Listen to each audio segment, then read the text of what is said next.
ওই যুব সমাজ, 2026 সালে ফুটবল খেলা আসতেছে।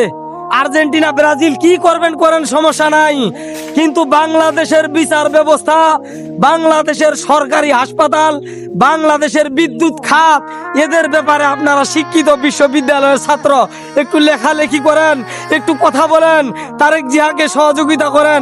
তারেক জিয়া স্যার তো লন্ডনে ছিলেন দীর্ঘ 17 বছর। এদিক দিয়ে তো চোর বাটপার আর লুচ্চা সন্ত্রাসী দর্শন দিয়া দেশটা বহিরা গেছে। দেশকে বাঁচাইতে হইলে বুয়েটের ছাত্র আর বিশ্ববিদ্যালয়ের শিক্ষিত ছাত্ররা আপনারা কথা বলেন, লেখালেখি করেন। আমরা তো মূর্খ মানুষ, শতকরা 20টা 50টা কথায় ভুল বলি।